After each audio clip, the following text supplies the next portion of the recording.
নমস্কার।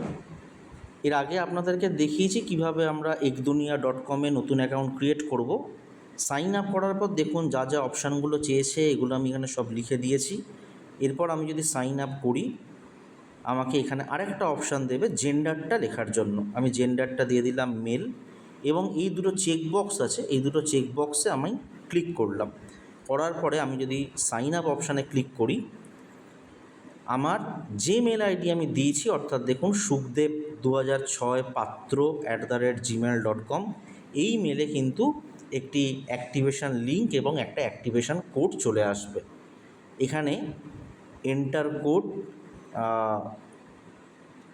Recent email এবং change email, এই তিনটে অপশান আছে।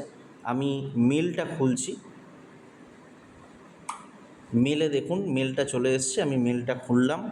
এখানে আমার অ্যাক্টিভেশন কোড দেওয়া রয়েছে, আপনারা দেখতেই পাচ্ছেন। আমি জাস্ট অ্যাক্টিভেশন কোডটাকে এখান থেকে কপি করব এবং এখানে গিয়ে এন্টার কোডের জায়গায় যাব এবং এখানে এই কোডটা পেস্ট করে দিলাম। হয়ে গেল আমার কাজ। দিয়ে আমি কন্টিনিউ করলাম। কন্টিনিউ করলেই আমার কিন্তু প্রোফাইল বা আমার অ্যাকাউন্ট ক্রিয়েট হয়ে গেল। এরপরে আমি অ্যাকাউন্টে পোস্ট বা অন্যান্য যে সমস্ত অ্যাক্টিভিটিগুলো আছে সেগুলো করতে পারবো।